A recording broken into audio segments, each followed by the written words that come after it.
ربنا تقبل منا الفاتحة.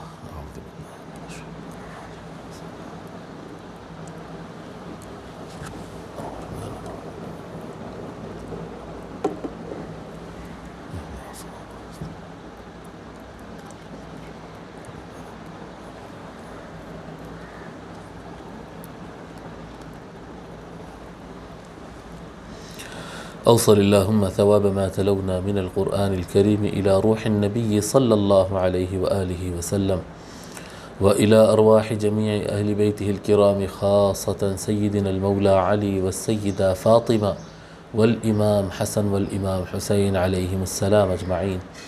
وصلى الله تعالى وسلم على خير خلقه سيدنا محمد وعلى آله وصحبه أجمعين، والحمد لله رب العالمين. الحمد لله رب العالمين، والصلاة والسلام على سيد الأولين والآخرين سيدنا ونبينا مولانا محمد وعلى آله وصحبه أجمعين، أما بعد. محترم ناظرین کرام، السلام علیکم ورحمۃ اللہ. اللہ تبارک و تعالیٰ کا یہ فضل و احسان ہے کہ قرآن کریم کی ہم تلاوت کر رہے ہیں، اور سورہ بقرہ کی ابتدائی 5 آیتیں 7 آیتوں کی الحمدللہ 7 آیتوں کا ہم مطالعہ کر چکے ہیں. انشاءاللہ تعالیٰ آج آگے ہم پڑھتے ہیں آیت نمبر 8 سے. لیکن اس سے پہلے میں آپ کو یاد دہانی کرا دوں کہ اللہ تبارک و تعالیٰ نے سورہ بقرہ کی پہلی آیت تو الف لام میم ہے، جو کہ حروف مقطعات میں سے ہے. اس کے بعد اللہ تبارک و تعالیٰ قرآن کا تعارف دیتے ہوئے اللہ تبارک و تعالیٰ اس کے اندر قرآن کی تعریف کے اندر ہی ایمان والوں کی تعریف اللہ تبارک و تعالیٰ بیان فرما دیا. 4 آیتیں لگاتار اللہ تبارک و تعالیٰ ان افراد کا بیان کیا ہے جو جن کو ہدایت دیتا ہے، جو قرآن کو مانتے ہیں اور قرآن ان کو ہدایت دیتا ہے. قرآن کون سے افراد کو ہدایت عطا فرماتا ہے، اس طرح کا عنوان قائم کر کے اللہ تبارک و تعالیٰ مومنین کے بنیادی صفات بیان کر دیا کہ وہ اللہ پر ایمان، غیب پر ایمان رکھتے ہیں اور نماز کو قائم کرتے ہیں، اور اللہ کی راہ میں خرچ کرتے ہیں، اور نبی اکرم صلی اللہ علیہ وآلہ وسلم پر جو کچھ نازل کیا گیا ان پر منزل کتاب قرآن پر وہ ایمان لاتے ہیں، ایمان رکھتے ہیں، اور جو سابقہ انبیاء پر کتب نازل ہوئے ان پر. تو اللہ تبارک و تعالیٰ یہ سارے اہل ایمان والوں کی صفات کو 4 آیتوں میں اختصار اور اجمال کے ساتھ اللہ تبارک و تعالیٰ بیان فرما دیا. اس کے بعد 2 آیتوں میں ان الذین کفروا سے 2 آیتوں میں اللہ تبارک و تعالیٰ کفار سے متعلق بیان فرمایا. ایمان والوں سے متعلق 4 آیتیں، اور کفار کے لیے باضابطہ عنوان قائم کیا، ان الذین کفروا، بے شک جو لوگ کفر کیے ہیں، اس طرح سے عنوان قائم کیا، ڈائریکٹ ان سے متعلق بات کیا. اور جو ایمان والے ہیں ان سے متعلق ڈائریکٹ نہیں فرمایا، ڈائریکٹ ان الذین آمنوا اس طرح سے شروع نہیں کیا کہ بے شک جو لوگ ایمان لائے، نہیں، بلکہ فرمایا ھدی للمتقین الذین یؤمنون بالغیب، کہ قرآن متقیوں کو، تقوی والوں کو ہدایت دیتا ہے. کون؟ جو ایمان لاتے ہیں غیب پر، جو ایمان رکھتے ہیں غیب پر، جو نماز قائم کرتے ہیں.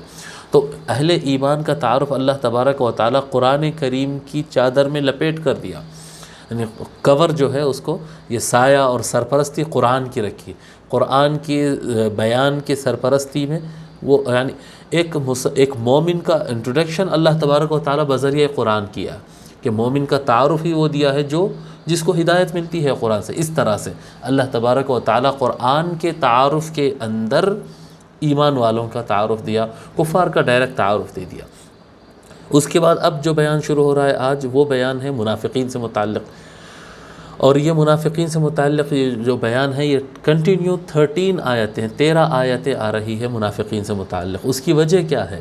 یعنی ایمان والوں کو 4 آیتوں میں بیان کیا، کفار کو 2 آیتوں میں بیان کیا، اور منافقین کو 13 آیتوں میں. اس کی وجہ کیا ہے؟ اس کی وجہ یہ علماء کرام بتاتے ہیں کہ ایمان کا مسئلہ بالکل واضح ہے. ایمان والوں کا مسئلہ یہ رہتا ہے کہ دل سے وہ لوگ مانتے ہیں اور زبان سے بھی وہ اقرار کرتے ہیں، اور جو کفار کا مسئلہ رہتا ہے، کفار کا یہ معاملہ رہتا ہے کہ وہ دل سے نہیں مانتے ہیں، ہرگز نہیں مانتے، اور زبان سے بھی کہتے ہیں کہ ہم نہیں مانتے، تو ان کا معاملہ بالکل واضح ہوتا ہے۔ ان کے برخلاف جب ہم منافقین کی طرف جاتے ہیں تو ان کا معاملہ واضح نہیں ہوتا۔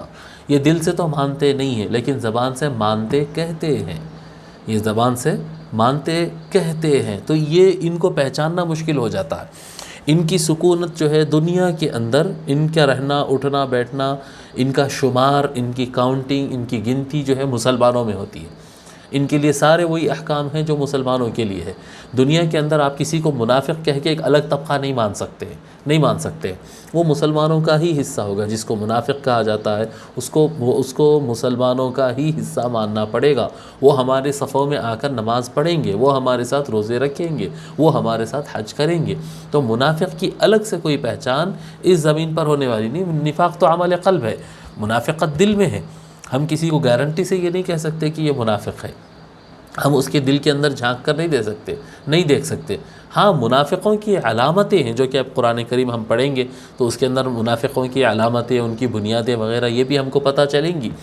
سرکار صلی اللہ علیہ وآلہ وسلم بھی جگہ جگہ منافقین کے علامتیں بیان کیے ہیں۔ علامت سے کیا کہہ سکتے، غالب گمان ہوتا ہے، پتہ چلتا ہے کہ یہ منافق ہے، لیکن ہم 100% نہیں کہہ سکتے، ہم اس کو 100% نہیں کہہ سکتے 100% کسی کے نفاق سے متعلق 100% اگر کوئی کہہ سکتا تو اللہ تبارک و تعالی بیان فرما سکتا ہے، رسول اکرم صلی اللہ علیہ وآلہ وسلم بیان کر سکتے ہیں کہ یہ 100% منافق ہے۔ اس کے علاوہ ہمارا جو کچھ بھی ہوگا وہ ہمارا غالب گمان ہوگا۔ پہچان جاتے ہیں منافق، لیکن وہ غالب گمان ہوگا، وہ یقین نہیں ہوگا، وہ ظنی ہو سکتا ہے، غلطی بھی ہو سکتی ہے، کیونکہ آبزرویشن ہمارا اپنا ہوتا ہے، ہم دل کے اندر تو جھانک نہیں سکتے۔ سمجھ میں آ گئی بات؟ تو یہ جو منافقین کا معاملہ رہتا ہے کہ یہ دنیا کے اندر مسلمانوں کے ساتھ رہیں گے اور قیامت کے دن یہ لوگ کفار کے ساتھ رہیں گے۔ یہ لوگ قیامت کے دن ان المنافقین فی الدرک الاسفل من النار، یہ لوگ جو ہے کیا کہتے ہیں، کفار کے ساتھ رہیں گے اور دوزخ کے نچلے گڑھے میں رہیں گے۔ تو یہ منافقین کا مسئلہ ہے کہ ان دونوں گروہوں میں رہیں گے، دنیا میں مسلمانوں کے ساتھ رہیں گے اور آخرت میں کفار کے ساتھ رہیں گے۔ تو ان کو دنیا کے اندر ان کو پہچاننا بہت مشکل ہوتا ہے، ان کو پہچاننے کے لیے مشکل درپیش ہوتی ہے۔ تو اس وجہ سے اللہ تبارک و تعالی نے ان کے علامات کو زیادہ واضح کیا ہے۔ آئیے پڑھتے ہیں قرآن کریم میں اللہ تعالیٰ کیا بیان فرماتا ہے۔ اعوذ باللہ من الشیطان الرجیم، بسم اللہ الرحمن الرحیم۔ وَمِنَ النَّاسِ مَن يَقُولُ آمَنَّا بِاللَّهِ وَبِالْيَوْمِ الْآخِرِ وَمَا هُمْ بِمُؤْمِنِينَ۔ اللہ تبارک و تعالیٰ فرماتا ہے، ہم اس کی تقطیع کر لیتے ہیں، و اور من سے، من سے، ناس لوگ، وَمِنَ النَّاس اور لوگ میں سے، من کا معنی سے بھی آتا ہے، میں سے بھی آتا ہے، من کا معنی میں سے، ٹھیک ہے۔ وَمِنَ النَّاسِ اور لوگ میں سے یا لوگوں میں سے، ناس، وَمِنَ النَّاسِ اور لوگوں میں سے، من یقولو جو کہتا ہے، من جو، یقولو کہتا ہے، قالا کہتے ہیں نا، قالا پاسٹ میں ہوتا ہے، یقولو کہتا ہے، کہہ رہا ہے، پریزنٹ ہے، پریزنٹ اینڈ فیوچر کے لیے یقولو استعمال ہوتا ہے۔ وَمِنَ النَّاسِ مَن یقولو اور لوگ میں سے وہ بھی ہیں جو یہ کہتے ہیں، کیا کہتے ہیں، آمنا، آمنا ایمان لایا، نون الف آخر میں جب لگتا ہے تو وہ ہم کا معنی دیتا ہے، جیسا کہ مثال کے طور پہ قلم کہیں گے، قلم، تو قلم جب کہیں گے تو قلم اس کو نون الف لگا دے آخر میں، قلمنا ہمارا قلم، بیت گھر، بیتنا ہمارا گھر، ٹھیک ہے۔ تو آمنا، آمنا ایمان لایا، آمنتو میں ایمان لایا، آمنا ہم ایمان لائے، وَمِنَ النَّاسِ مَن يَقُولُ آمَنَّا اور لوگ میں سے وہ بھی ہے جو کہتے ہیں ہم ایمان لائے، ہم ایمان لائے، باللہ اللہ پر، باللہ بے سے کے معنی میں بھی آتا ہے، پر کے معنی میں بھی آتا ہے، تو باللہ اللہ پر، وبالیوم الآخر اور آخرت کے دن پر، اللہ پر ایمان لائے اور آخرت کے دن پر لائے۔ اب دیکھو یہاں پر ایک بات میں واضح کرنا چاہتا ہوں، اللہ تبارک و تعالی ایمان والوں کی جب تعریف کیا، ایمان والوں کا جب تعارف دیا تو فرمایا اللہ تبارک و تعالی الذین یؤمنون بالغیب ویقیمون الصلاۃ، جو غیب پر ایمان رکھتے ہیں، فرمایا جن کا ایمان پر غیب ہے، جو غیب پر ایمان رکھتے ہیں، ایمان لاتے ہیں، ایمان ہے ان کا غیب پر، یؤمنون وہ غیب کے ذریعے ملنے والی خبریں، نبی اکرم صلی اللہ علیہ وآلہ وسلم جو غیب کی خبریں دیے اس پر ایمان رکھتے ہیں فرمایا۔ اور جہاں پر منافقین کا بیان شروع ہو رہا تو ایمان رکھتے ہیں نہیں فرمایا، ایمان ہے کہتے ہیں، یقول کا لفظ استعمال کیا، یہاں پر وہ لوگ ایمان ہے کہتے ہیں۔ کیوں کہتے ہیں کیا لفظ کیوں فرمایا؟ اس لیے فرمایا کیونکہ آگے وَمِنَ النَّاسِ مَن يَقُولُ آمَنَّا بِاللَّهِ وَبِالْيَوْمِ الْآخِرِ وَمَا هُمْ بِمُؤْمِنِينَ، وما و اور ما نافیہ جی نہیں، ہم وہ لوگ، بمؤمنین مؤمنین وہ ایمان والے نہیں، اور وہ ایمان والے نہیں ہیں حالانکہ وہ مومن نہیں ہے۔ اس لیے اللہ تبارک و تعالیٰ یقولو کا لفظ استعمال کیا۔ دیکھیں ایک ہوتا کسی کام کا دعویٰ کرنا، ایک ہوتا حقیقت۔ کئی مرتبہ دعویٰ جو کرتا ہے انسان وہ حقیقت نہیں بھی ہوتی ہے، تو یہاں پر منافقین کا بیان کر رہا اللہ تبارک و تعالیٰ، اور ان کا حال بیان کر رہا ہے کہ منافقین دعویٰ کرتے ہیں کہ وہ ایمان والے ہیں، دعویٰ کرتے ہیں کہ وہ اللہ کو مانتے ہیں اور آخرت کو مانتے ہیں، حالانکہ وہ ایمان والے نہیں ہوتے، وہ اندر ان کے کفر رہتا ہے، اندر ان کے عناد رہتا ہے، اندر ان کے بیماری رہتی ہے، لیکن وہ زبان سے ظاہر کرتے ہیں کہ ہم ایمان لا لیے، ہم تو لا الہ الا اللہ پڑھ لیے، ہم تو رسول اللہ صلی اللہ علیہ وآلہ وسلم کی تابع ہو گئے، اور یہ بالکل غلط بات ہوتی ہے۔ اب دیکھیے اس کے اندر کیا ترجمہ پڑھ لیتے ہیں پہلے، پھر ایک بات واضح کرتا ہوں۔ بحر العلوم رحمۃ اللہ علیہ ترجمہ فرماتے ہیں، اور لوگوں میں سے ایسے بھی ہیں، اور لوگوں میں سے ایسے بھی ہیں جو کہتے ہیں کہ ہم ایمان لائے اللہ پر اور روز قیامت پر، حالانکہ وہ ایماندار نہیں ہیں۔ ٹھیک ہے، شیخ الاسلام کیا ترجمہ فرماتے ہیں عرفان القرآن میں؟ شیخ الاسلام ترجمہ فرماتے ہیں، اور لوگوں میں سے بعض وہ بھی ہے، وَمِنَ النَّاسِ، ناس تو لوگ ہے نا، تو لوگوں میں سے، سارے لوگ نہیں، وَمِنَ النَّاسِ، اور لوگوں میں سے بعض وہ بھی ہے جو کہتے ہیں ہم اللہ پر اور یوم قیامت پر، آخرت پر، یوم قیامت پر ایمان لائے، حال آ کے وہ ہرگز مومن نہیں ہے۔ ٹھیک ہے، اب اس کے اندر خصوصیت کیا ہے؟ ایک آیت کے اندر، اس آیت میں اللہ تبارک و تعالی منافقین کا بیس بتا رہا ہے، منافقین کا بیسمنٹ، منافقین کی بنیاد، منافقین کی جڑ جس پر قائم ہوتی ہے۔ ایک درخت ہوتا ہے تو وہ ایک جڑ پہ قائم ہوتا ہے، ایک مکان یا بلڈنگ کھڑی ہوتی ہے تو اس کا ایک بیسمنٹ ہوتا ہے جو جس کے اوپر کھڑا ہوتا ہے۔ اگر بیسمنٹ نہ ہو تو وہ ساری عمارت گر جائے، وہ جڑ نہ ہو تو کتنا بھی بڑا درخت رہنے دو وہ گر جائے اور ختم ہو جاتا ہے۔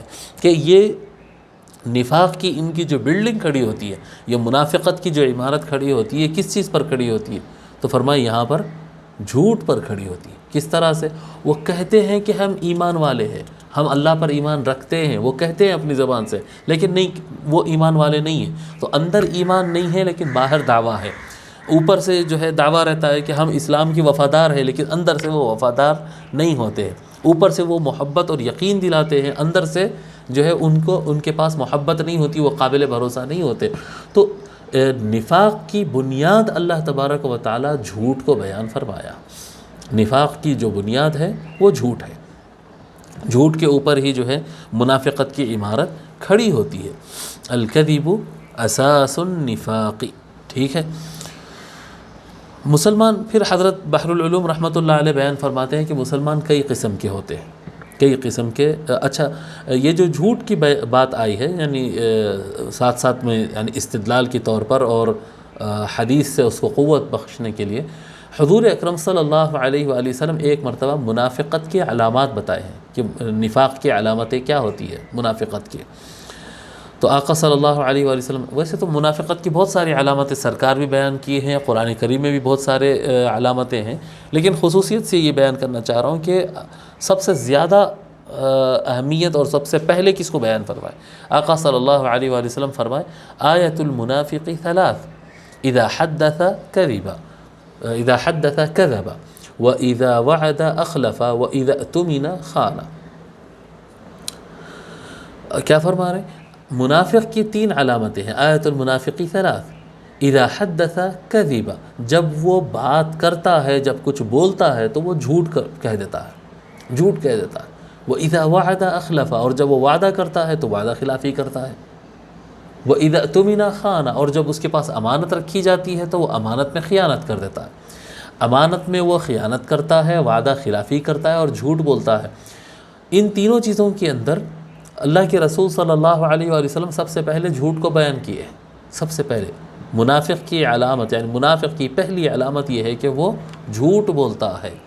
اس سے بھی قوت ملتی ہے اور معلوم ہوتا ہے کیوں سب سے پہلے فرمایا آقا صلی اللہ علیہ وسلم جھوٹ کا نام سب سے پہلے کیوں لیے، کیونکہ منافقت کی بنیاد جھوٹ پر ہوتی ہے۔ وہ وعدہ خلافی بھی کرتا ہے، وہ کرتا ہے، اور کبھی ایسا بھی ہوتا ہے کہ منافق وعدہ خلافی نہیں بھی کرتا ہے، اور کبھی ایسا بھی ہوتا ہے کہ ایک آدمی منافق ہوتا ہے لیکن وہ امانت میں خیانت نہیں کرتا ہے، اکثر تو کر دیتا ہے لیکن کبھی نہیں بھی کرتا ہے، ایسا بھی ہو سکتا ہے۔ لیکن منافق ہو اور جھوٹ نہ ہو، یہ نہیں ہو سکتا، یہ نہیں ہو سکتا۔ کیوں نہیں ہو سکتا؟ اس کی منافقت کا آغاز ہی جھوٹ سے ہوتا ہے۔ جی، منافقت کی بنیاد ہی جھوٹ ہے کہ اندر ایمان نہیں ہے اور اوپر سے ایمان ظاہر کر رہا ہے۔ منافقت کا آغاز یہاں سے ہوتا ہے، باقی اور علامتیں بھی ہیں، وہ بھی ہوتا ہے، یہ بھی ہوتا ہے، یہ بھی ہوتا ہے، بہت سارے علامتیں۔ جی، جتنا بڑا منافق ہوگا اتنی زیادہ نشانیاں اس کے اندر پائے جائیں گے، ایک نشانی، دو نشانی، تین نشانی۔ جی، جتنے زیادہ نفاق اس کے اندر ہوگا اتنے زیادہ اس کی علامتیں، اس کے سمٹمز، اس کے نشانیاں جو ہے وہ ظاہر ہوتے چلے جائیں گے۔ لیکن کذب ایک ایسی چیز ہے، جھوٹ ایک ایسی علامت ہے، بلکہ ایک ایسی حقیقت ہے جس کے بغیر منافقت کا آغاز ہی نہیں ہوتا ہے۔ وہ یہ ہے کہ وہ جھوٹ بولتا ہے، اس کے قلب میں ایک ہوتا ہے اور زبان پر ایک ہوتا ہے۔ ٹھیک ہے، اس کے بعد حضرت قبلہ رحمۃ اللہ علیہ جو ہے مسلمانوں کے اقسام بیان فرماتے ہیں، کہتے ہیں کہ میرے خیال میں اس وقت 3 قسم کے مسلمان ہیں، 3 قسم کے مسلمان ہیں۔ کیسے کیسے مسلمان ہیں؟ نمبر 1 فرماتے ہیں ایک مذہبی مسلمان۔ یہ مذہبی مسلمان جو ہوتے ہیں یہ سب سے صحیح اور سچے مسلمان ہوتے ہیں۔ یہ کس لحاظ سے مذہبی مسلمان؟ یہ یعنی ایسے افراد ہوتے ہیں جو اپنی زندگی کے ہر شعبے میں اسلام کی اتباع کرتے ہیں۔ ان کا جو کچھ بھی ہے وہ قال اللہ اور قال الرسول ہوتا ہے، کہ یہاں پر ہم جو ہے اب نماز پڑھیں، عبادت کرنے کے لیے آئے ہیں تو قرآن کیا کہتا ہے، حدیث کیا کہتے ہیں، اس کو ہم فالو کریں گے، اس پر عمل کریں گے۔ عبادت ہم اللہ کی مرضی سے کریں گے۔ نکاح اور طلاق کا مسئلہ آ جائے، شادی کرنا ہے، طلاق دینا ہے، رشتے قائم کرنا ہے، جی سوشل لائف کا مسئلہ آتا ہے تو وہ بولتے ہیں کہ بھئی قرآن میں کیا حکم آیا ہے، سرکار نے کیا فرمایا، اس پر ہم عمل کریں گے۔ جی، اب کمانے کے لیے نکلتے ہیں، بزنس کرنے جاتے ہیں تو ان کا مقصد ہوتا ہے کہ بھئی قرآن اور حدیث میں کیا آیا اس پر ہم عمل کریں گے۔ ان کی پولیٹیکل لائف ہو، ان کی اکانومیکل لائف ہو، ان کی سوشل لائف ہو، یعنی ان کی زندگی کے کسی بھی شعبے میں آپ چلے جائیں، وہ غصے میں آتے ہیں تو فیصلہ کرنے سے پہلے دیکھتے ہیں کہ اللہ یہاں پر کیا فرما رہا ہے، اللہ کے رسول صلی اللہ علیہ وسلم کیا فرما رہے ہیں۔ تو یہ مذہب یعنی یہ دیندار لوگ ہوتے ہیں کہ دین اسلام پر چلنا ان کا مقصد ہوتا ہے، تو یہ سب سے صحیح مسلمان ہوتے ہیں۔ پھر دوسرا فرماتے ہیں کہ قومی مسلمان، یا آپ اس کو دوسرے الفاظ میں کہیں گے قوم پرست مسلمان، ایسے لوگ جو خود تو دین پر عمل کرنے والے نہیں، خود تو روزہ نماز وغیرہ کی زیادہ پابند نہیں رہتے ہیں، لیکن جب قوم کا مسئلہ آ جاتا ہے، کمیونٹی کا مسئلہ آ جاتا ہے، کبھی قرآن پر اعتراض ہو جاتا ہے، سرکار کی عظمت پر کوئی کیا کہتے ہیں کوئی بدتمیزی کرتا ہے یا انگلی اٹھاتا ہے، کوئی جھوٹ حضور کی طرف منسوب کرتا ہے، اللہ سے متعلق کچھ کرتا ہے، یا اوورآل قوم کا کوئی مسلمان قوم کا کوئی مسئلہ درپیش ہوتا ہے، تو آپ دیکھیں گے کہ یہ بالکل فرنٹ لائن پہ ہوں گے اور محنت کریں گے اور لڑیں گے اور ڈیفینس کریں گے اور اداروں کو فنڈ بھی دیں گے اور آگے رہیں گے اور آگے رہیں گے۔ یہ سب کرتے ہیں، اپنی کمیونٹی اور قوم کے لیے یہ سب کچھ کرنے کے لیے تیار رہیں گے، لیکن بذات خود جب عمل کرنے کا مسئلہ آئے گا تو پھر یہ آپ دیکھیں گے کہ یہ نہ نماز کے پابند ہے، کبھی پڑھ لیا چھوڑ دیا، سنتوں پر خود عمل کیے یا نہیں کیے، یہ چلتا رہے۔ تو ان کے اندر قومی طور پر یہ پکے مسلمان ہوتے ہیں، ذاتی عمل کے طور پر یہ کچے مسلمان، کمزور مسلمان ہوتے ہیں۔ تو ایک مذہبی مسلمان ہو گیا، ایک قومی مسلمان ہوگا، تیسرا جو ہے قوم پرست مسلمان کہے آپ، تیسرا جو ہے وہ آپ اس کو حضرت قبلہ نام دیے ہیں اس کو بین الاقوامی مسلمان، یا پھر آپ اس کو دوسرے لفظ میں بھی بیان کر سکتے ہیں کہ سیاسی مسلمان، یعنی سیاسی اعتبار سے وہ مسلمان ہیں بس، اور دوسرے اعتبارات سے نہیں۔ یہ افراد کیسے ہوتے ہیں؟ یہ افراد کا ان کا نام مسلمان ہوتا ہے، اور ان کے رہن سہن میں، ان کے کام کاج میں، ان کو جب ٹھیک لگے تو یہ اسلام سے چیز اٹھا لیتے ہیں، قرآن سے اور حدیث سے کوئی چیز اٹھا لیتے ہیں، اور جب ٹھیک لگے تو پھر یہ ہندوازم سے کچھ اٹھا لیتے ہیں، کرسچنزم سے اٹھا لیتے ہیں، یہودیوں کی چیز کو اپنا لیتے ہیں۔ ان کے پاس وہ کیا کہتے ہیں، قرآن اور اللہ رسول کی تابعداری ان کے مزاج میں نہیں ہوتی، کہ ان کو بڑا ماننا ہے اور اطاعت کرنا ہے اور یہی حقیقت ہے، یہی راہ، یہ سب ان کی فکر نہیں رہتی۔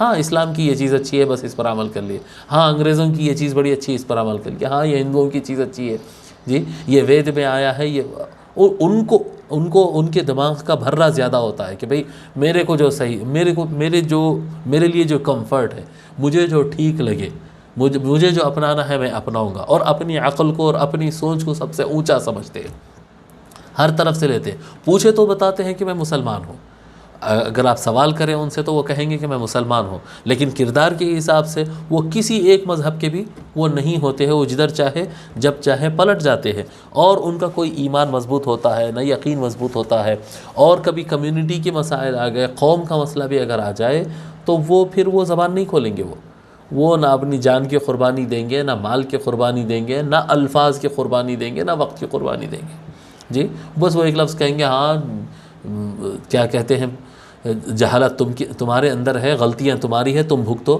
قوم کے اوپر مسئلہ آ رہا تو میں کیا کروں، میں کیا کر سکتا ہوں، نہیں وہ کوئی قسم کی قربانی وغیرہ نہیں دیں گے، وہ صرف اپنے آپ کے لیے جیتے ہیں، بین الاقوامی مسلمان، نام ان کا مسلمان ہوتا ہے، جی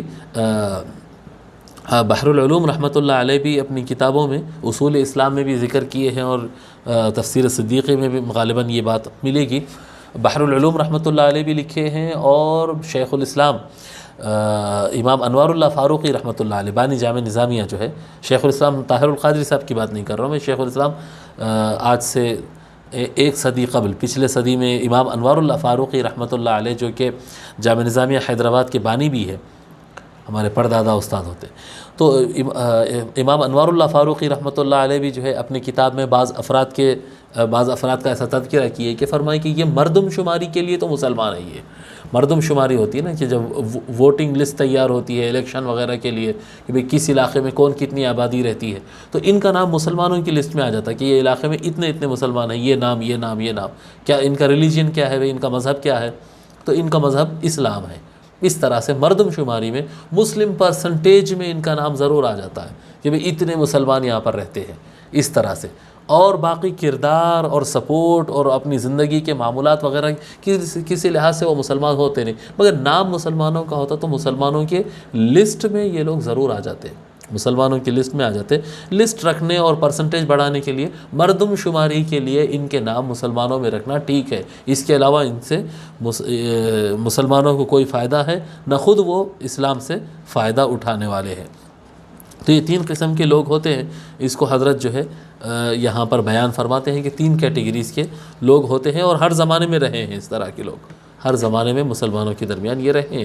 یہ یعنی بیان کرنے کا مقصد کیا ہے، جب منافقین جو ہوتے ہیں وہ خود کو مسلمان کہتے ہیں، تو یہ ہرگز نہیں سمجھنا کہ ہر وہ شخص جو لا الہ الا اللہ کا دعویٰ کرے یا مسلمان نام رکھ کر سامنے آئے، آپ اس کو سمجھ لیں کہ یہ ایمان والا ہے۔ بعض لوگ ایسا سمجھتے ہیں کہ مسلمان اور ایمان والا اور اسلام والا دونوں ایک ہی ہوتے ہیں، نہیں، اللہ تبارک و تعالیٰ قرآن کریم میں بالکل الگ الگ کر دیا ہے دونوں کو۔ سورہ حجرات کے اگر ڈیٹیل پڑھیں گے، آخری آیات اگر آپ پڑھیں گے، آپ کو پتہ چلے گا کہ ہر وہ شخص جو کلمہ پڑھتا ہو، اپنا نام مسلمان رکھتا ہو، اپنے آپ کو مسلم کمیونٹی کی طرف منسوب کرتا ہو، وہ مسلمان ضرور ہے، وہ مسلمان ضرور ہے، لیکن ضروری نہیں کہ وہ صاحب ایمان ہو، جی وہ ہو سکتا ہے کہ سیاسی مسلمان ہو، ایسا بھی ہو سکتا ہے، وہ ایسا بھی ہو سکتا ہے کہ وہ منافق ہو، آپ کو مسلمان لگ رہا ہو، اور یہ غلط فہمی میں نہیں رہنا کہ منافقین یا ایسے سیاسی مسلمانوں کی تعداد کم ہوتی ہے، نہیں، ایسے افراد کی تعداد بہت زیادہ ہوتی ہے، اور اسی وجہ سے تو کئی مرتبہ ہم دیکھتے ہیں کہ مسلمان قوم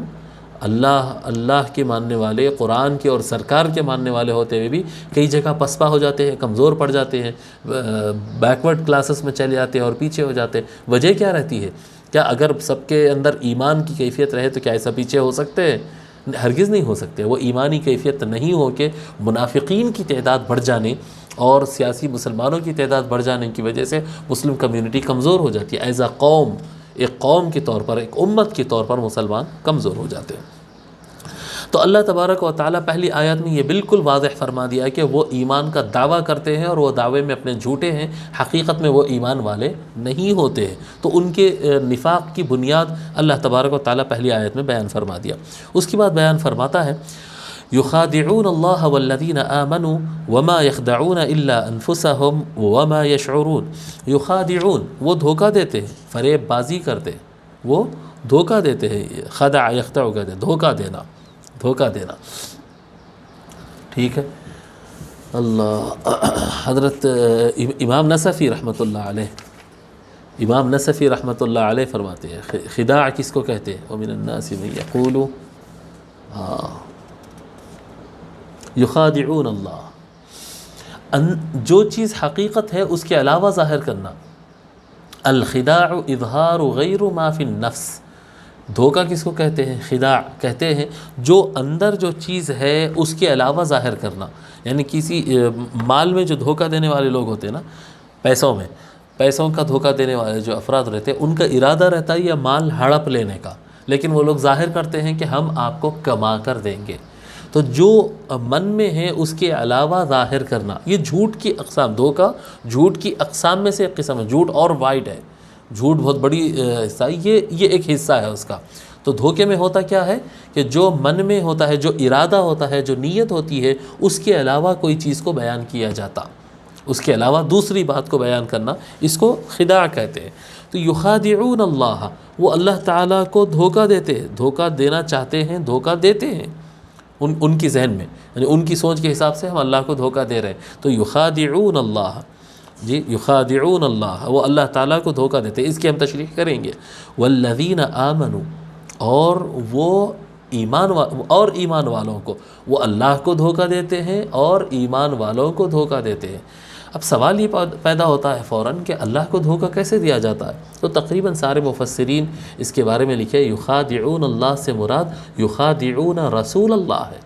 جی یہ رسول اللہ کو دھوکہ دیتے ہیں، اللہ تعالیٰ کو تو دھوکہ ہوتا نہیں، اللہ تعالیٰ کو دھوکہ نہیں ہو سکتا ہے، کیونکہ اللہ تعالیٰ تو علیم بذات الصدور ہے، دلوں کا حال جاننے والا ہے۔ تو اگر کوئی اندر ایمان نہیں رکھتا ہے اور ظاہر ایمان کر رہا ہے، تو وہ تو اللہ تعالیٰ کو سب معلوم ہے، تو اللہ کو دھوکہ ہوتا ہی نہیں۔ تو یہاں پر یخادعون اللہ یہ انداز بیان ہے، اور مقصد کیا ہے؟ یخادعون رسول اللہ، رسول اللہ کو وہ دھوکہ دیتے ہیں، یہ مراد ہے یہاں پر، ٹھیک ہے۔ تو ایسا کیوں؟ ایسا ہوتا ہے کیا؟ ہاں ایسا ہوتا ہے، جیسا قرآن کریم میں ایک مقام پر ہے وَاسْأَلِ الْقَرْيَةَ، اور گاؤں سے سوال کریے۔ تو گاؤں سے سوال کیسا کرتے؟ گاؤں والوں سے سوال کرتے ہیں۔ تو اہل القریہ، قریہ سے پہلے ایک اہل لفظ تھا، والے، اہل القریہ گاؤں کے لوگ، گاؤں کے باشندوں سے سوال کرو تھا، لیکن کیا کہتے ہیں، تغلیب کرتے ہوئے، مضاف الیہ کو غالب کرتے ہوئے مضاف کو چھپا دیا جاتا ہے، مضاف کو چھپا دیا جاتا ہے اور ڈائریکٹ مضاف الیہ بیان کر دیا جاتا ہے۔ یہ قاعدہ ہے، اس طرح سے بھی کبھی کبھی بیان ہوتا ہے، وہ وجہ سے ہوتا ہے، مقصد ہوتا ہے اس کے پیچھے۔ تو یہاں پر کیا مقصد ہے؟ یخادعون رسول اللہ کہنے کے بجائے یخادعون اللہ بیان کر دیا گیا۔ اس کی وجہ کیا ہے؟ اس کی وجہ یہ ہے نبی اکرم صلی اللہ علیہ وآلہ وسلم کے مقام کو بلند فرمانا۔ اللہ تبارک و تعالی رسول اکرم صلی اللہ علیہ وآلہ وسلم اپنے حبیب کے مقام کو بلند فرما رہا ہے، اور جو کوئی اللہ کے رسول کو جو دھوکہ دے رہا ہے، تو اللہ تعالیٰ اس کو یوں بیان کر رہا ہے گویا وہ اللہ کو دھوکہ دے رہا ہے۔ اللہ کو تو دھوکہ ہو نہیں سکتا، لیکن وہ جو سرکار کو دھوکہ دے رہا ہے وہ ایسے بیان کر رہا ہے اللہ تبارک و تعالیٰ کہ وہ اس کو اللہ کو دھوکہ دے رہا ہے، اللہ کو دھوکہ دے رہا ہے، اس طرح سے اس کو عذاب دیا جائے گا، اس لیول کی گستاخی اور گناہ، اس کو جرم اس کو تصور کیا جائے گا، اور اس حساب سے اس کو سزا دی جائے گی۔ تو رسول اکرم صلی اللہ علیہ وسلم کے مقام کو الگ بیان فرما کر پھر بیان فرماتا ہے والذین آمنوا، اور ایمان والوں کو بھی وہ دھوکہ دے رہے ہیں۔ اللہ تعالیٰ کو دھوکہ ممکن نہیں ہے، اور اللہ تبارک و تعالیٰ کے عطا کرنے سے، اللہ تبارک و تعالیٰ سرکار کو جو علم اور فراست عطا فرمایا، اس وجہ سے حضور صلی اللہ علیہ وآلہ وسلم کو دھوکہ دینا بھی ممکن نہیں۔ اللہ رسول کو دھوکہ نہیں دیا جا سکتا ہے۔ اللہ کے رسول صلی اللہ علیہ وسلم تو ڈائریکٹ فرماتے تھے اخرج یا فلان فإنک منافق، جب بیان کرنا ہو، جانتے ہمیشہ ہے، لیکن جب بیان کرنے کا وقت آتا تو حضور صلی اللہ علیہ وسلم فرماتے کہ فلاں اے فلاں تو منافق ہے۔ حضرت حذیفہ بن الیمان رضی اللہ تعالیٰ عنہ فرماتے حضور صلی اللہ علیہ وآلہ وسلم رازداری میں مجھے منافقین کے نام بتائے، کئی منافقین کے، سب کے نہیں، کئی منافقین کے مجھے نام بتایا آقا صلی اللہ علیہ وسلم۔ تو منافق کے کیسا نام بتا سکتے ہیں جبکہ نفاق تو دل کا کام ہے؟ تو اللہ تبارک و تعالیٰ کے علم عطا کرنے سے اللہ کے نبی صلی اللہ علیہ وآلہ وسلم کو اتنی قوت اور اتنا علم اور اتنا باطن کے احوال معلوم ہو جاتے کہ وہ منافق کو جان لیتے۔ ایون منافق ایمان والوں کو بھی وہ دھوکہ نہیں دے سکتے۔ کیوں نہیں دے سکتے ہیں؟ جو ایمان والے کتاب کے، قرآن کے اور سنت مصطفیٰ صلی اللہ علیہ وآلہ وسلم کے پابند ہو جائیں اور اس سے چمٹ جائیں، ایسے افراد کو دھوکہ نہیں ہوتا۔ کچھ دن ضرور ہوگا لیکن کچھ دن کے بعد وہ کھل جاتا ہے، کیونکہ اللہ تبارک و تعالیٰ اور رسول اکرم صلی اللہ علیہ وآلہ وسلم منافقین کے نشانیوں کو اتنا واضح طریقے سے بیان کر چکے ہیں۔ اگر ایک مومن قرآن اور حدیث کو تھاما رہے اور اس کے اندر جو منافقین کی علامتیں اور ان کی سازشیں، ان کے پیترے بتائے گئے ہیں، اس کو اچھی طریقے سے اسٹڈی کر کے اس پر نظر رکھتا ہو، اس پر یقین رکھتا ہو، اور جو ہے وہ اللہ تبارک و تعالیٰ سے مربوط ہوتا ہے، تو اللہ کے رسول صلی اللہ علیہ وآلہ وسلم فرماتے اتقوا فراست المؤمن فإنه ينظر بنور اللہ۔ جی مومن کی نگاہ سے ڈرو، مومن کی سمجھداری سے، مومن کی فراست سے بچ کے رہو۔ فإنه ينظر بنور اللہ، پس بے شک وہ اللہ کے نور سے دیکھتا ہے، اللہ کے نور سے دیکھتا ہے۔ اللہ تعالیٰ اس کے دل و دماغ کو روشن کر دیتا ہے۔ اللہ کا نور کیا ہے؟ اللہ کا نور قرآن ہے۔ اللہ کا نور کیا ہے؟ اللہ کا نور رسول اکرم صلی اللہ علیہ وآلہ وسلم کی ذات مبارکہ ہے، اور رسول اکرم صلی اللہ علیہ وآلہ وسلم کی سنت مبارکہ ہے۔ یہ اللہ تعالیٰ کا عطا کردہ نور ہے، اور اس نور کی وجہ سے مومن کے سامنے منافق زیادہ دن ٹھہر نہیں پاتا۔ وہ کچھ دن چال بازیاں کرتا ہے، لیکن سرکار کی بتائے ہوئے رہنمائی سے وہ منافق کھل کر آ جاتے ہیں۔ تو پھر وہ اللہ کو دھوکہ نہیں دے سکتے ہیں، رسول اکرم صلی اللہ علیہ وآلہ وسلم کو دھوکہ نہیں دے سکتے، اور ان کے کرم سے پھر ایمان والوں کو بھی دھوکہ نہیں دے سکتے۔ تو پھر یہ کر کیا رہے ہیں؟ اللہ تبارک و تعالیٰ بیان فرماتا ہے وَمَا يَخْدَعُونَ إِلَّا أَنفُسَهُمْ، اور وہ ہرگز نہیں دھوکہ دے رہے ہیں، وما اور نہیں، یخدعون دھوکہ دے رہے ہیں، الا سوائے، انفسہم نفس جان، انفس پلورل ہے، نفس سنگولر ہے، انفس پلورل ہے، ہم ان کے، انفسہم ان اپنے جانوں کے، وما یخدعون الا انفسہم، اور وہ دھوکہ نہیں دے رہے ہیں مگر صرف اپنی ہی جانوں کو، اپنے ہی آپ کو وہ لوگ دھوکہ دے رہے ہیں۔ وہ سمجھ رہے ہیں، وہ ان کی دانست میں، ان کی سوچ میں اللہ کو دھوکہ دیے، رسول کو دھوکہ دیے، اللہ کا تو دھوکہ دینے کا سوچتے بھی نہیں ہوں گے، وہ اللہ کے رسول کو ہم دھوکہ دے رہے ہیں اور ایمان والوں کو ہم دھوکہ دے رہے ہیں، ایسا وہ سوچتے ہیں کہ بھئی سب لوگ کو، تو آج کے زمانے میں بھی میں سب لوگوں کو جو ہے، سب لوگ کی نظر میں بڑا اچھا ہوں، میں ایمان والا ہوں، اس طرح سے وہ سوچتے ضرور ہیں، لیکن حقیقت یہ ہے کہ غلط فہمی میں وہی لوگ ہیں، کیونکہ ان کے معاملات تو سب کھل جانے والے ہیں اور سب ان کو پہچان لینے والے ہیں کہ یہ منافق ہے۔ وما یشعرون، اور ان کو اس بات کا سینس بھی نہیں ہے کہ وہ خود بے عزت ہو رہے ہیں، وہ خود ان کے راز کھلتے جا رہے ہیں اور لوگ ان کو پہچان رہے ہیں، ایمان والے ان کو جان رہے ہیں، اللہ کے رسول پر کوئی بات چھپی نہیں ہے، ان کو نہیں معلوم، ان کو سینس نہیں ہے کہ وہ کھل چکے ہیں اور ان کی منافقت پتہ چل چکی ہے۔ وہ سمجھتے ہیں کہ لوگ ہم کو صاحب ایمان سمجھ رہے ہیں اور ہم سب کو دھوکہ دے رہے ہیں، اس طرح سے وہ سمجھتے ہیں، صرف اپنے آپ کو ہی دھوکہ دیتے ہیں۔ ٹھیک ہے، وما یخدعون الا انفسہم وما یشعرون۔ بحر العلوم ترجمہ فرماتے یہ منافق حقیقت میں خدا کو دھوکہ دینا چاہتے ہیں، ایمانداروں کو دھوکہ، گو بظاہر ایمانداروں کو دھوکہ دے رہے ہیں اور فی الحقیقت اپنے آپ کو دھوکہ دے رہے ہیں، مگر اس کا ان کو شعور نہیں ہے۔ شیخ الاسلام اس کا ترجمہ فرماتے ہیں وہ اللہ کو، یعنی رسول اکرم صلی اللہ علیہ وآلہ وسلم کو اور ایمان والوں کو دھوکہ دینا چاہتے ہیں، مگر فی الحقیقت وہ اپنے آپ کو ہی دھوکہ دے رہے ہیں اور انہیں اس کا شعور نہیں ہے۔ ٹھیک ہے، آج کے لیے اتنا کافی ہے، انشاءاللہ تعالی آگے مزید تشریحات ہوں گے۔ وما علینا الا البلاغ، والسلام علیکم ورحمۃ اللہ۔